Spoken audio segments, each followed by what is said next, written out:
I can't remember it myself, but I've heard a lot of stories about when I was a baby, and there's some pictures somewhere floating around. There was these little benches that were just for decoration in the living room, but this is just when I was starting to crawl, and Mom said she would come into the living room each day, and I would have them pushed across the room, and I would be standing up on top of it with my hand down in the fish tank, and there's a lot of pictures of that, of me with my hands in the fish tank, and just, I did some dumb stuff, man. Like, and it's weird that you can remember so much of that. She would have to stay back at the house and take care of me for most of the day until I was old enough to go to daycare. We would watch TV, watch movies. She would make me lunch, and all she wanted was for her kids to be happy. And I think that's what I loved about her so much. It was always fun being around her, and she always made an effort to make things like over the moon joyous, even when like times were, obviously not too good. She explained what cancer was from an early age, and then I found out that she had it. She had skin cancer. It was in a mole on her leg that had to be removed, and then it got removed. I remember that was really hard for me to wrap my head around. I was really nervous about her just getting a mole taken off, which obviously a little kid don't really know much about that stuff, but I didn't understand how someone could be sick and lose their life from it.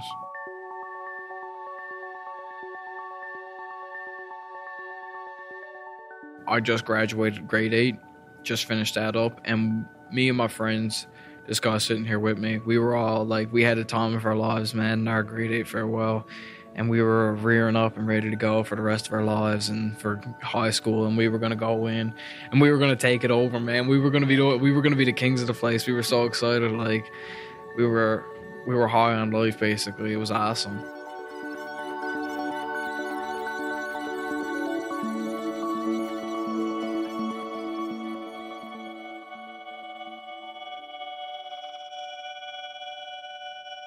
Mom was in the hospital. She was checked in the hospital a couple of days after I finished up grade 8. And I was supposed to go visit her. I woke up late and I was trying to call someone to come get me so I can go over. I had some things I had to do while I was at it. And no one was around, and I was wondering why no one was answering the phone. And it all didn't click in my mind because everything had went so well throughout life. And we were able to roll with the punches, like I said before, and get through it. But yeah, about an hour later, my nan came home, and that was it. That was that day.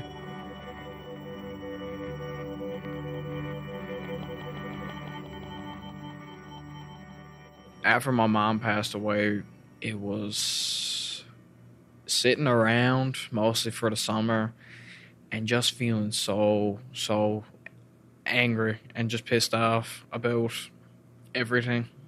I found it hard to talk to anybody. And when you lose someone, you get people saying to you like how they're going to be there to support you, people that you barely know, all this other stuff. And I thought that I had these people in my life to support me because I never really understood it yet. It was after that summer when I realized that I was in this mostly by myself. I felt like I'd been lied to. I felt like I'd been betrayed, and I was mad that I lost my mom, and I felt like I blamed the doctors for it. I blamed God. I was mad about the things that I didn't say and what, things I could go back and change, the memories that we never got to make. I won't get into too many specifics, but I've had some problems from a younger age of like feeling anxious, stuff like that, all these other emotions. And it just shot through the roof after that, and it got worse. And there's years of the best times of my life that I missed because of how I was feeling and how I chose to conduct myself.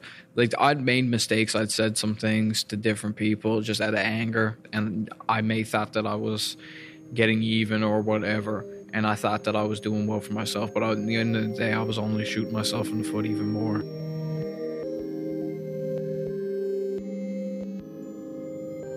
there was one time in particular, one night right before graduation, when something happened inside for me to realize that it was time to move on and time to change.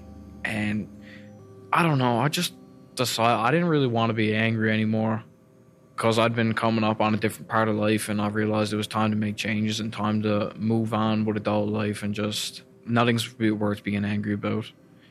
All the mistakes that I did regret and I felt, I tried to correct them, and I tried to find some way to where I could find peace with it. You know, a lot of the things that I did say, I apologize for. I apologize for some things that I did. And, you know, there's going to be things where I feel like, oh, man, we shouldn't do that, all that. But, like, that's just life. And, like, it's okay to be angry. It really is. There's not an excuse to be a bad person, but it is okay to be angry.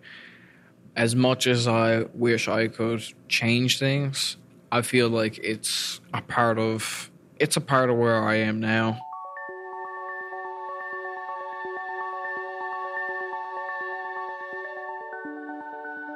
From a young age, I had to deal with a lot of bad things like cancer. When it hit my mom when I was like at the age of 6, and I lost her at the age of 14, and that's what I've mostly been dealing with for all my teen years. I just think about her as my hero and the person that she wanted me to be a good person and make good choices, and I think I did. I'm not angry anymore at anybody. Things haven't been better. Even in death, she's still finding ways to raise me and make me a good person, so that's the way I think about her still.